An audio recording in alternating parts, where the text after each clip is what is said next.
Welcome all, आप सबका स्वागत है बुक वन के चैप्टर समकालीन विश्व में सुरक्षा, सिक्योरिटी इन कंटेम्परेरी वर्ल्ड।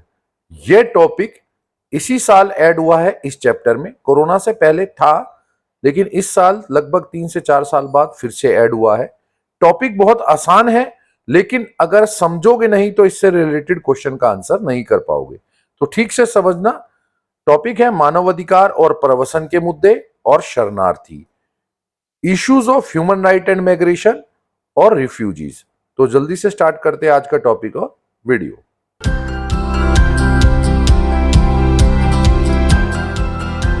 सबसे पहले मानवाधिकार। मानवाधिकार या ह्यूमन राइट्स ऐसे अधिकार होते हैं जो सभी मनुष्य को प्राप्त होने चाहिए। ये सभी अधिकार मतलब मानवाधिकार मनुष्य के जीवन के विकास के लिए बहुत आवश्यक है, एसेंशियल है। कुछ देशों में नागरिकों को नागरिक और राजनीतिक अधिकारों से वंचित रखा जाता है, उनको ये अधिकार नहीं दिए जाते। जबकि कुछ देशों में नागरिकों को आर्थिक और सामाजिक अधिकार, इकोनॉमिक और सोशल राइट्स मिलते हैं। जाति, धर्म, रंग, लिंग, ये सब वो बेस या आधार है जिनके आधार या बेस पर आज भी कई नागरिकों के साथ कुछ देशों में भेदभाव या डिस्क्रिमिनेशन किया जाता है, और इन्हीं आधारों पर नागरिकों को कई प्रकार के अधिकारों से या राइट से वंचित रखा जाता है। अगर आप दक्षिण अफ्रीका या साउथ अफ्रीका का एग्जाम्पल उदाहरण ले तो देखोगे काले लोगों को, ब्लैक लोगों को अपने अधिकारों के लिए काफी लंबे समय तक संघर्ष करना पड़ा था, और आफ्टर अ लॉन्ग स्ट्रगल, बड़े लंबे संघर्ष के बाद उनको राजनीतिक अधिकार प्राप्त हुए। आज भी संसार के ऐसे अनेक देश हैं। एक देश का एग्जाम्पल आप मुझे देंगे जहां पर डिक्टेटरशिप है और लोगों को मौलिक अधिकार, नागरिक अधिकार या यूं कह लो मानव अधिकार नहीं मिलते हैं, तो वो देश का नाम कमेंट बॉक्स में लिखेंगे। ऐसे कई देश हैं जहां स्त्रियों को या यूं कह लो कि फीमेल्स को पुरुषों के बराबर अधिकार नहीं मिले हैं। इस प्रकार अगर आप कहो तो मानव अधिकार, ह्यूमन राइट्स जो है एक गंभीर, एक सीरियस इशू या समस्या या प्रॉब्लम बनी हुई है। जहां तक मानव अधिकारों की बात है, हम मानव अधिकारों को मुख्यतः 3 श्रेणी या कैटेगरी में बांट सकते हैं। यह है इसका इंग्लिश कन्वर्जन। पहला अधिकार आता है राजनीतिक अधिकार। राजनीतिक मतलब कि पॉलिटिकल राइट। राजनीतिक अधिकारों में आप वोट देने का अधिकार, राइट टू वोट, और देश के शासन में जो कंट्री का रूल है उसमें भाग लेना, पार्टिसिपेट लेने का अधिकार, सभा सम्मेलन करने का अधिकार, और खास करके ये अधिकार विचारों की अभिव्यक्ति का अधिकार आता है। विचारों की अभिव्यक्ति, एक नागरिक चाहे तो अपने विचारों को अभिव्यक्त कर सकता है, अपने व्यूज को बोल सकता है, लिख सकता है, यहां तक कि सरकार की क्रिटिसिज्म, गवर्नमेंट की क्रिटिसिज्म या सरकार की आलोचना का अधिकार भी इसमें आता है। इसी प्रकार राष्ट्रीयता के अधिकार, जो एक देश के नागरिक को नागरिकता का अधिकार कि वो उस देश का नागरिक है, उस प्रकार का जो अधिकार है, उस अधिकार को भी, किसी की नागरिकता को भी मनमाने ढंग से, मतलब सरकार चाहे तो अपने मनमाने तरीके से किसी नागरिक को राष्ट्रीयता से या यूं कह लो नागरिकता से भी वंचित ना करना भी राजनीतिक अधिकार माना जाता है। कई देश में ऐसा होता है। उदाहरण के लिए आप उत्तर कोरिया का ले सकते हैं कि वहां का अगर तानाशाह चाहे तो किसी नागरिक की नागरिकता भी छीन सकता है, उससे उसकी राष्ट्रीयता भी छीन सकता है। तो राष्ट्रीयता ना छीना जाना भी उसका राजनीतिक अधिकार माना जाएगा। दूसरा अधिकार आता है सामाजिक आर्थिक अधिकार, सोशल इकोनॉमिक राइट्स। इस अधिकार में शिक्षा, रोजगार पाना, विवाह या मैरिज, घर बसाने जैसे साधारण सामाजिक आर्थिक अधिकार आते हैं, या इन्हें सामाजिक आर्थिक अधिकार कहा जाता है। खास करके काम या यूं कह लो एम्प्लॉयमेंट, रोजगार का अधिकार, और बेरोजगारी, अनएम्प्लॉयमेंट, अगर कोई व्यक्ति बेरोजगार है तो ऐसी दशा में, यहां पर यह दिशा हो गया है, इसे स्पेलिंग को हटा के ऐसी दशा या परिस्थितियों में या सर्कमस्टांसेस में इंग्लिश में भी इसको चेंज कर लेना। तो ऐसी दशा या सिचुएशन या सर्कमस्टांसेस में सामाजिक सुरक्षा, सोशल सिक्योरिटी, राज्य से आर्थिक सहायता, स्टेट से इकोनॉमिक हेल्प पाने का अधिकार भी इसी श्रेणी या कैटेगरी में आता है। नेक्स्ट आता है जातीय अधिकार। इस श्रेणी या कोटि में उपनिवेशीकृत जनता, अगर किसी देश ने किसी देश को उपनिवेश या गुलाम बनाया है तो उसकी जनता को, और जातीय और मूलवासी, मूलवासी के ऊपर बहुत बढ़िया टॉपिक और वीडियो मैंने बनाई हुई है, आई बटन में काट देता हूं, उसको देखकर आप आराम से पूरा मूलवासियों का टॉपिक समझ सकते हैं। तो जातीय और मूलवासियों के अल्पसंख्यकों वाले जो अधिकार है, या यूं कह लो मूलवासी अल्पसंख्यक, क्योंकि मूलवासी जो है संख्या में कम होते हैं, तो मूलवासी अल्पसंख्यकों के अधिकार भी जातीय अधिकार में आते हैं। संयुक्त राष्ट्र की महासभा ने, जो जनरल असेंबली है यूएनओ की, ये डेट बहुत इंपॉर्टेंट है, याद रखना, 10 दिसंबर 1948 को। ये डेट बहुत इंपॉर्टेंट है, 1 नंबर का ऑब्जेक्टिव क्वेश्चन इस पे से आ सकता है। तो 10 दिसंबर 1948 को मानव अधिकारों की घोषणा की, परंतु 58 वर्ष बाद, अब ये 58 वर्ष क्यों है, ये 2023 के लिए नहीं है, 58 वर्ष मतलब कि 2006 से है। 2006 में यूएनओ की महासभा ने सहस्त्र शताब्दी लक्ष्य पास किए थे और उसमें एक मानव अधिकार परिषद की, ह्यूमन राइट्स काउंसिल की स्थापना की थी। तो वो जो टॉपिक है उसका भी मैं आई बटन में काट देता हूं, अगर किसी ने नहीं देखा है तो वो जरूर से देखना, उसके ऊपर भी क्वेश्चन आ जाता है।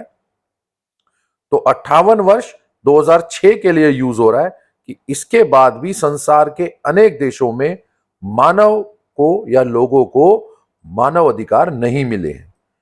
परंतु पिछले दशक की कुछ घटनाओं के बाद यह बहस बहुत ज्यादा छिड़ गई कि मानव अधिकारों के हनन पर यूएनओ या संयुक्त राष्ट्र की भूमिका प्रभावी है या नहीं है।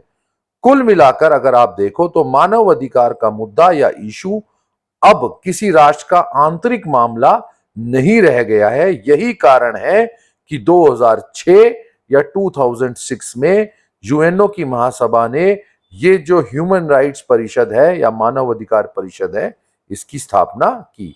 तो ये वाली वीडियो को भी आप जरूर से देख लेना। ये है इसका इंग्लिश कन्वर्जन। अब हम आते हैं प्रवसन पर। देखो, प्रवसन और शरणार्थी वाले टॉपिक को बड़े ध्यान से देखना। अगर आप देखोगे तो ये लोग अपना देश छोड़कर दूसरे देश में या तो काम की तलाश में जा रहे हैं या पढ़ाई की तलाश में, और अपना देश छोड़कर दूसरे देश में जाना, खासकर की एजुकेशन और एम्प्लॉयमेंट, ये ई और ई बड़े ध्यान से देखना क्योंकि इसके ऊपर बड़ा इंपॉर्टेंट टॉपिक आ जाता है। तो प्रवसन एक देश से दूसरे देश में भी हो सकता है, यहां मैं एक बात बता दूं, और प्रवसन अपने देश में भी हो सकता है, एक क्षेत्र से दूसरे क्षेत्र में। तो इसको बड़े ध्यान से देखना। प्रवसन या माइग्रेशन का जो अर्थ है, मीनिंग है, वो है लोगों द्वारा किसी कारणवश, कारण कोई भी हो सकता है, या तो अपने ही देश में एक क्षेत्र से दूसरे क्षेत्र में जाकर बस जाना, जैसे कि आप उदाहरण ले, बिहार से भारत में ही दिल्ली के अंदर कोई पढ़ाई या काम की तलाश में आए तो उसे बोला जाएगा प्रवसन। या फिर अपने देश को छोड़कर किसी अन्य देश में, कारण कोई भी हो सकता है, पढ़ाई या नौकरी की तलाश में दूसरे देश में जाकर बस जाना प्रवसन कहलाता है। वर्तमान में यदि आप प्रेजेंट में देखोगे तो विकासशील देश, डेवलपिंग कंट्रीज से लोग बड़ी संख्या में अमेरिका, यूरोप और ऑस्ट्रेलिया जैसे विकसित देशों में जाकर, डेवलप कंट्री में जाकर बसने का प्रयास कर रहे हैं। यहां पर क्यों जा रहे हैं? वही ई एंड ई, बेहतर एजुकेशन और बेहतर एम्प्लॉयमेंट, अच्छा रोजगार और अच्छी शिक्षा के लिए विकसित देशों में जा रहे हैं। यही कारण है कि अधिकांशतः जो आजकल ज्यादातर विकसित देश हैं, लगातार कॉन्टिन्यूसली अपने प्रवसन या माइग्रेशन के कानूनों को, लॉज को बहुत जटिल, स्ट्रॉन्ग बनाते जा रहे हैं, ताकि प्रवासियों की संख्या या जो माइग्रेशन लेकर आ रहे हैं उन लोगों की संख्या को कम किया जा सके। अभी हाल ही में एक देश ने, उस देश का नाम आप मुझे कमेंट बॉक्स में बताएंगे, माइग्रेशन को, प्रवासी या प्रवसन को लेकर बहुत स्ट्रॉन्ग नियम बनाया है, जिसको लेकर अंतरराष्ट्रीय राजनीति या इंटरनेशनल पॉलिटिक्स में बहुत तगड़ी बहस चल रही है। आपको उस देश का नाम मुझे कमेंट बॉक्स में बताना है। जिस देश में, अगर ऐसा कोई देश है जहां प्रवासियों की संख्या बहुत ज्यादा बढ़ जाती है, वहां पर सुरक्षा, सिक्योरिटी और सांस्कृतिक खतरा, क्यों? क्योंकि वहां प्रवासी ज्यादा बस जाएंगे या ज्यादा चले जाएंगे तो अपनी संस्कृति को मानेंगे, तो वहां के देश की संस्कृति को खतरे की संभावना बढ़ जाती है। प्रवसन के समय प्रवासियों को अनेक प्रकार के संकट और मानव अधिकारों के उल्लंघन का सामना करना पड़ सकता है। ये एक नेचुरल प्राकृतिक बात है। जहां पर जा रहे हैं वहां के जो मूल नागरिक हैं वो प्रवासियों को कुछ हद तक तंग कर सकते हैं। ये है इसका इंग्लिश कन्वर्जन। लोग अनेक कारणों से, देखो प्रवसन के कारण बहुत हो सकते हैं, जिसमें से अभी हमने पढ़ा था कि एजुकेशन, एम्प्लॉयमेंट, रोजगार, शिक्षा इत्यादि। और भी कुछ कारण हैं, जैसे कि प्राकृतिक आपदा, नेचुरल डिजास्टर के कारण, गृह युद्ध या अशांति के कारण, ड्यू टू सिविल वार और अनरेस्ट, राजनीतिक उत्पीड़न के कारण, पॉलिटिकल परसिक्यूशन के कारण, रोजगार के बेहतर अवसर, खास करके ये ज्यादा देखा जा रहा है आजकल, एम्प्लॉयमेंट और एजुकेशन, वही E&E वाला मुद्दा। अब हम आते हैं शरणार्थियों पर। देखो शरणार्थी और प्रवासी में बहुत बड़ा अंतर है, उसके ऊपर अभी हम डिस्कस करेंगे। ये पिक्चर देखिए, ये पिक्चर है सीरिया से जो तुर्की में शरणार्थी गए हैं उनकी है। इतनी बड़ी संख्या में ये कैंप लगे हुए हैं। तो शरणार्थियों की हालत बहुत ज्यादा खराब होती है और वो प्रवासी से बिल्कुल अलग होते हैं। तो देखो बड़ी मात्रा में लोग अपना देश छोड़कर दूसरे देश शरणार्थी के रूप में जाते हैं और ये हालत बहुत ज्यादा खराब होती है। अभी एक मूवी आई है गदर का पार्ट 2, उसमें भी आपने देखा होगा कि जो गदर 1 आई थी उसमें बड़ी संख्या में भारत से पाकिस्तान शरणार्थी गए थे और पाकिस्तान से भारत शरणार्थी आए थे। तो शरणार्थी कौन होते हैं? ये वो लोग होते हैं जिन्हें युद्ध या अन्य किसी बड़ी समस्या के कारण अपना मौलिक देश जिसके वो निवासी हैं या नागरिक हैं, वो छोड़कर दूसरे देश में शरण लेने के लिए मजबूर होना पड़ता है। ये क्यों छोड़ते हैं अपना देश? युद्ध के कारण या फिर प्राकृतिक आपदा, बहुत बड़ी कोई प्राकृतिक या नेचुरल डिजास्टर आपदा आई है जैसे सुनामी, भूकंप इत्यादि के कारण अपना मौलिक देश, जो अपना मूल देश है, उसको छोड़कर, कभी कभी अपने मौलिक स्थान को छोड़कर जाने के लिए मजबूर हो जाते हैं। और ये जो शरणार्थी होती है इनकी हालत बहुत ज्यादा खराब होती है। क्वेश्चन जो अब आता है वो यही है जो बहुत इंपॉर्टेंट है, जिसको हम आगे डिस्कस करेंगे। ये है इसका इंग्लिश कन्वर्जन। 1990 से लेकर 95 तक, इन 6 सालों के बीच 70 देशों के बीच, 70 कंट्रीज के बीच कुल 93 वॉर्स या युद्ध हुए हैं। इसमें 55 लाख से भी ज्यादा लोग मारे गए। 90 के दशक को या डेकेड को लो तो कुल 60 प्लेसेस या 60 स्थानों से शरणार्थी प्रवास करने को या अपना देश छोड़ने को बाध्य या मजबूर हुए। अपना देश छोड़कर दूसरे देश में जाकर बसने के लिए मजबूर व्यक्तियों को, ऐसे व्यक्ति जो अपना देश छोड़कर दूसरे देश में शरणार्थी के रूप में जाते हैं, उन्हें बोला जाता है राज्य रहित व्यक्ति, या यूं कह लो इंग्लिश में स्टेटलेस पर्सन। उन्हें, मतलब शरणार्थियों को, ना अपने देश में अधिकार मिल पाते हैं क्योंकि वो देश उन्होंने छोड़ दिया है, और ना ही वहां अधिकार मिलते हैं जहां पर वो जाकर शरणार्थी के रूप में बसते हैं। और ऐसी स्थिति में उनकी दशा या हालत या परिस्थितियां बहुत ज्यादा शोचनीय हो जाती है। अब आता है बहुत इंपॉर्टेंट टॉपिक। ये टॉपिक, इसका एक्सप्लेनेशन भी मैं आपको बताऊंगा। लॉन्ग क्वेश्चन में आप इसको इस्तेमाल कर सकते हैं, कहीं भी बुक में मौजूद नहीं है, लेकिन क्वेश्चन बहुत ज्यादा आने के चांसेस हैं और पहले भी क्वेश्चन आए हैं। क्वेश्चन क्या है? प्रवसन या प्रवासी या शरणार्थी में क्या अंतर है? देखो ये पॉइंट्स आपने देख लिए होंगे भले ही, लेकिन इसका एक्सप्लेनेशन बड़े ध्यान से सुनना और उसका इस्तेमाल आप लॉन्ग क्वेश्चन में कर सकते हैं।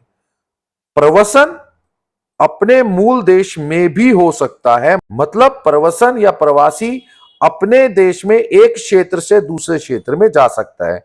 जैसे दिल्ली से कोई बिहार जाए या बिहार से कोई दिल्ली आए, काम की तलाश में, शिक्षा की तलाश में, तो उसे प्रवसन बोला जा सकता है। लेकिन शरणार्थी को अपना मूल देश छोड़कर जाना पड़ता है। जो शरणार्थी है वो अपना मूल देश या कंट्री को छोड़कर दूसरे देश में जाता है, ये एक क्षेत्र से दूसरे क्षेत्र में नहीं होता है। दूसरा पॉइंट है, प्रवासी को कुछ अधिकार मिल सकते हैं। यहां ये कोई गारंटी नहीं है कि प्रवासी को कौन से अधिकार मिलेंगे या कितने मिलेंगे, लेकिन प्रवासी को कुछ हद तक कुछ अधिकार मिल सकते हैं। ये कंट्री के ऊपर डिपेंड कर सकता है कि वो कौन से कंट्री या देश में गया है।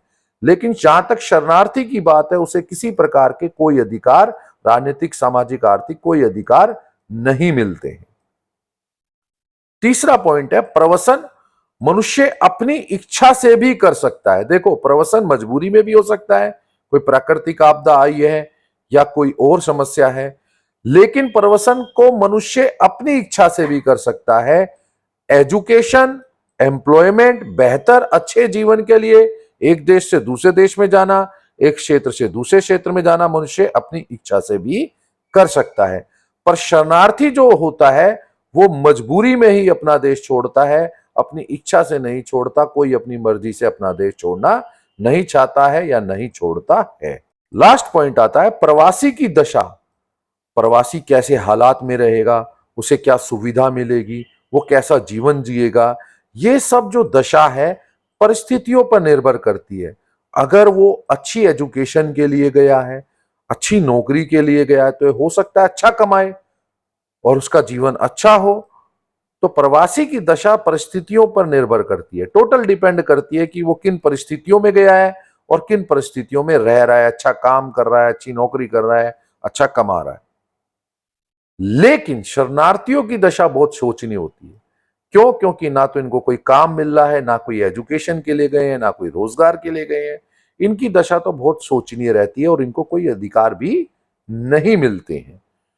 तो ये टॉपिक बहुत इंपॉर्टेंट है। आप इन पॉइंट्स का इस्तेमाल बहुत ठीक से करना, और आपके लिए एक टास्क है या एक काम है, मुझे कमेंट बॉक्स में और एक अंतर बताओ जो प्रवासी और शरणार्थियों में आप बता सकते हैं या बना सकते हैं। यह है इसका इंग्लिश कन्वर्जन। अब हम उन देशों के नाम पढ़ेंगे जहां से बड़ी संख्या में शरणार्थी दूसरे देशों में गए। 2006 से लेकर अब तक देखा जाए तो बड़े 10 या 10 समूह या ग्रुप बोले जाते हैं जो एक देश से दूसरे देश में गए। यह है वो मूल देश जहां से शरणार्थी गए, आश्रय के लिए गंतव्य जहां पर शरणार्थी अपना देश छोड़कर दूसरे देश में गए वो देश, और कुल कितनी संख्या में गए। तो इसके लिए कोई खास रॉकेट साइंस नहीं है। देशों के नाम ठीक से देख लेना, कहां गए इसे देख लेना, और कितनी संख्या में गए इसको आप नोट कर लेना। वीडियो पॉज कर कर आप आराम से इस डाटा को उतार सकते हैं। तो थैंक यू फॉर वॉचिंग। अब हम जल्दी मिलेंगे अगली वीडियो में।